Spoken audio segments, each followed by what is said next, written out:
To get the dealer's cost, the list of rebates, plus discounted interest rates, click on the Car Cost Canada tab at any time during the video.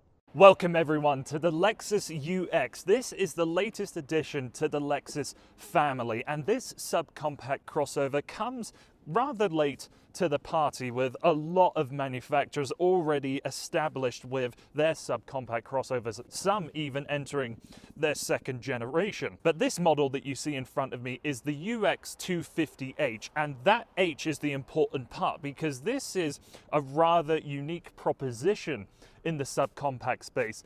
This subcompact that you see is a hybrid. It has a 2-litre engine with a 24 kilowatt-hour battery with 2 electric motors that provide it with all-wheel drive. Firstly, I want to find out, what is this UX like to drive? What is it like to live with?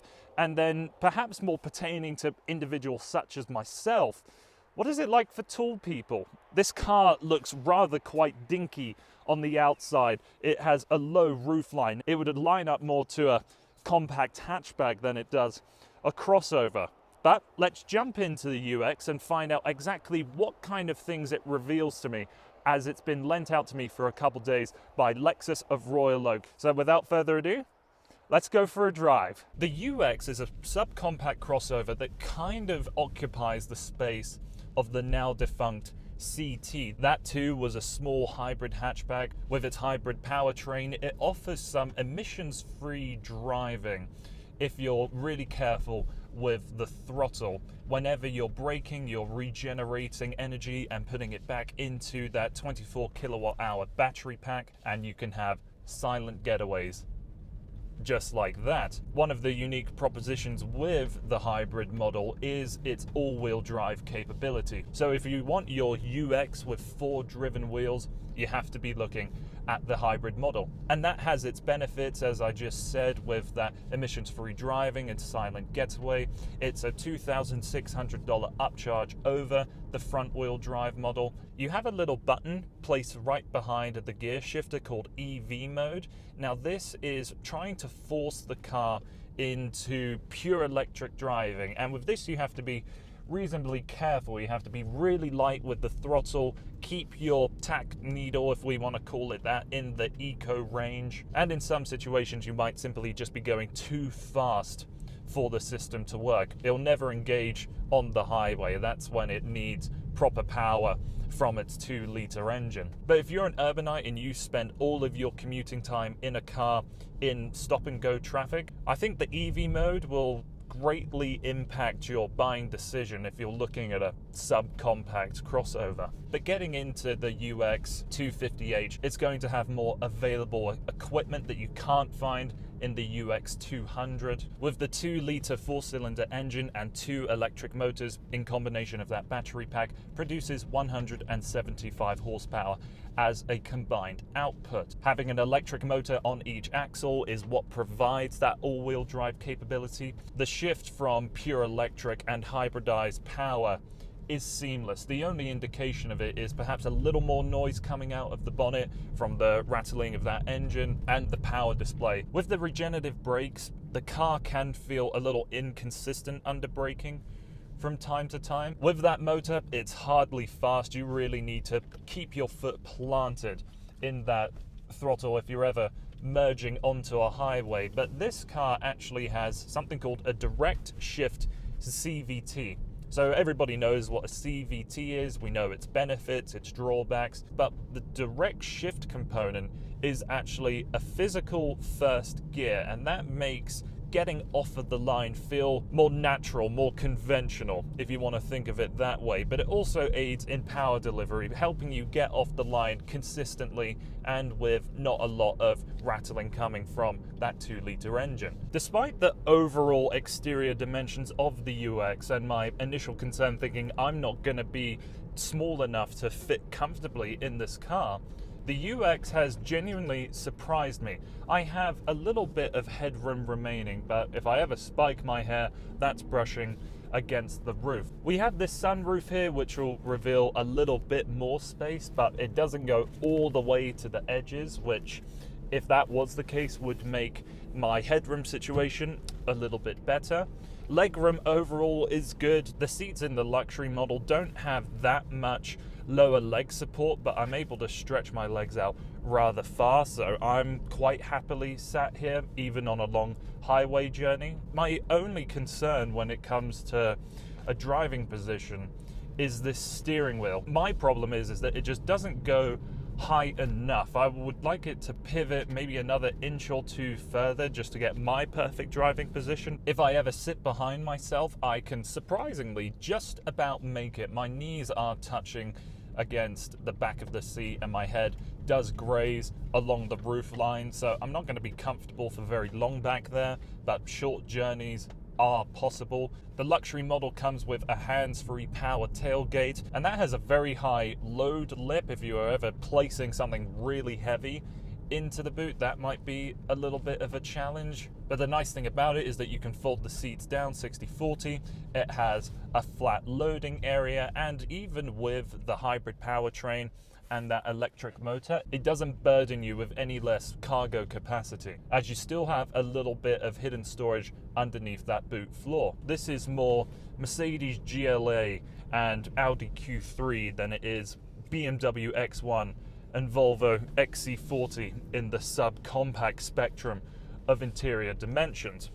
But as we're talking about the interior, let's talk about everything else. The overall design and the way things are laid out in this UX are quite fascinating. We have these toggle switch piano button like pieces here to control everything on your standard dual zone climate control. The heated and ventilated seat buttons are just below that as well. For the entertainment system, this luxury package has the 10.3-inch screen. It features Apple CarPlay, but like any other Toyota or Lexus product, Android Auto is yet to be included. In the basic UX, it's a 7-inch screen, which again you will use with the touchpad interface down here.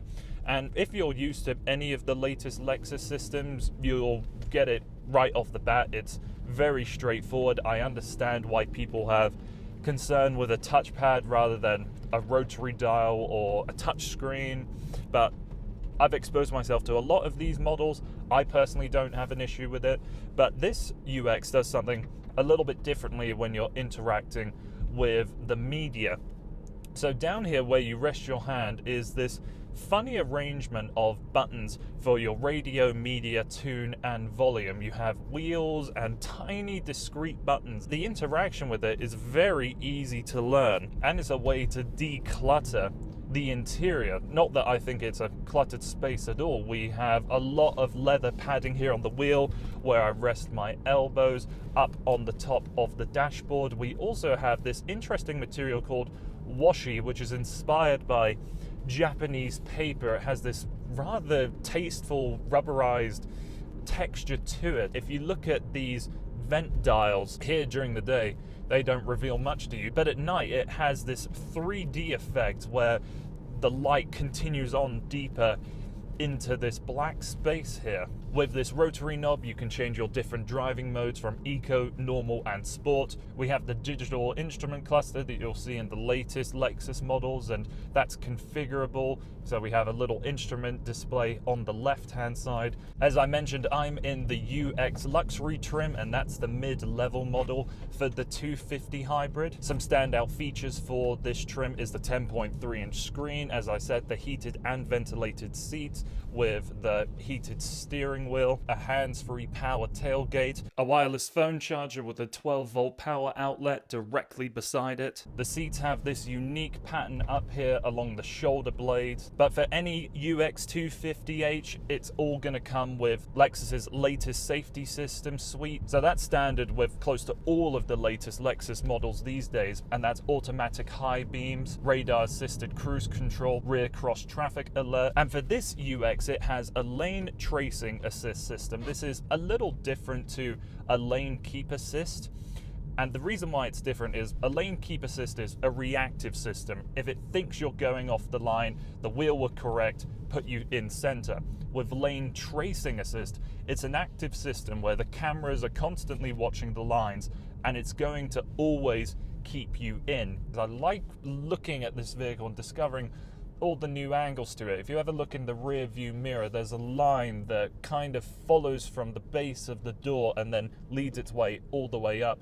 into the greenhouse, and then you can see that little extended vertical portion of the tail light back there, and those actually serve a purpose. They are able to diffuse the air and, interestingly, make this car more aerodynamic. As with any other modern Lexus model, there are F-Sport versions available, and that adds the cosmetic changes with different grille and different wheels, and all it does is add to the already wild styling of the UX. In comparison of other subcompact crossovers, I know you can find yourself in vehicles with more boot capacity and rear passenger space. The Volvo XC40 is one that immediately comes to mind. So pertaining to my physical condition of being quite tall, the UX has surprised me, given its dimensions, how easy it would be to live with as a tall driver. But beyond that, the interior provides a wonderful experience with high-class materials and plenty of technology to satisfy anybody. With the hybrid model, I think this is the one that a lot of people will be going for. Of course, all-wheel drive is something that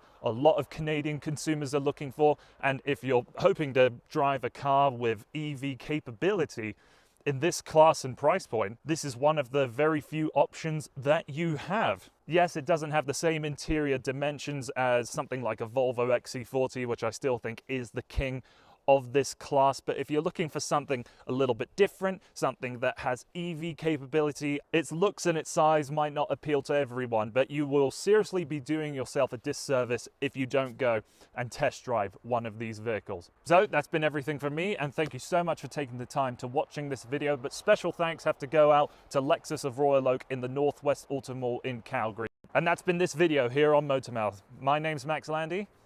Thanks for watching. Car Cost Canada provides the dealer cost, a list of rebates, plus discounted interest rates. The link is in the description below.